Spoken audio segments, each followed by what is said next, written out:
खटमल और जू की कहानी। यह कहानी कई वर्ष पुरानी है। उस समय दक्षिण भारत में एक राजा राज किया करता था। राजा के बिस्तर में मंदरी सर्पिणी नाम की एक जू रहा करती थी, लेकिन इस बारे में राजा को कोई जानकारी नहीं थी। हर रात जब राजा गहरी नींद में सो जाता तो जू अपने घर से बाहर निकलती, बड़े चाव से पेट भरकर राजा का खून चूसती और दोबारा जाकर छिप जाती। एक दिन न जाने कहां से उस राजा के बिस्तर में अग्निमुख नामक एक खटमल भी घुस आया। जब जू ने उसे देखा तो उसे बहुत गुस्सा आया कि उसके इलाके में एक खटमल घुस आया है। जू उसके पास गई और उससे तुरंत वापस चले जाने को कहा। इस पर खटमल बोला, अरे जू बहना, इस तरह का व्यवहार तो कोई अपने दुश्मन के साथ भी नहीं करता। मैं बहुत दूर से आया हूँ और सिर्फ एक रात तुम्हारे घर रुककर आराम करना चाहता हूँ। कृपया मुझे यहाँ रुकने दो। खटमल की बातें सुनकर जू का दिल पिघल गया। उसने कहा, ठीक है, तुम यहाँ रुक सकते हो, लेकिन तुम्हारे कारण राजा को कोई परेशानी नहीं होनी चाहिए। तुम राजा के आसपास भी नहीं जाओगे। जू बहन, मैं बहुत दूर से आया हूँ और बहुत भूखा हूँ। वैसे भी हर रोज कहाँ राजा का मीठा खून पीने का मौका मिलता है।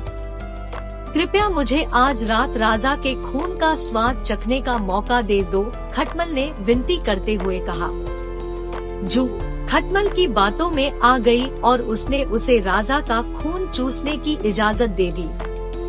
ठीक है, तुम राजा के खून का भोजन कर सकते हो, लेकिन उससे पहले तुम्हें राजा के गहरी नींद में सो जाने का इंतजार करना होगा।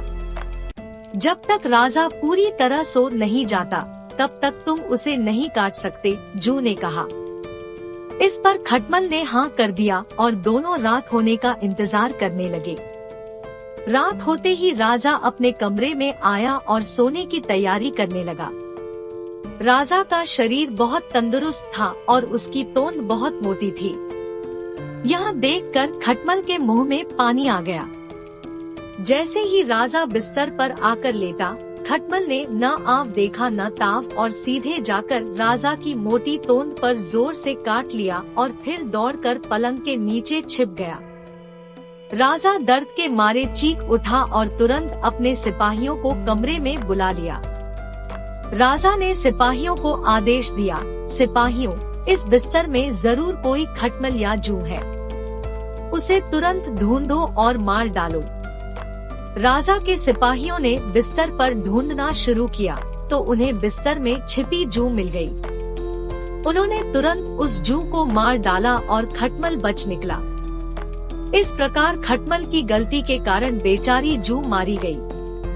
कहानी से सीख दोस्तों, इस कहानी से हमें यह सीख मिलती है कि हमें आंखें बंद करके किसी अजनबी पर भरोसा नहीं करना चाहिए।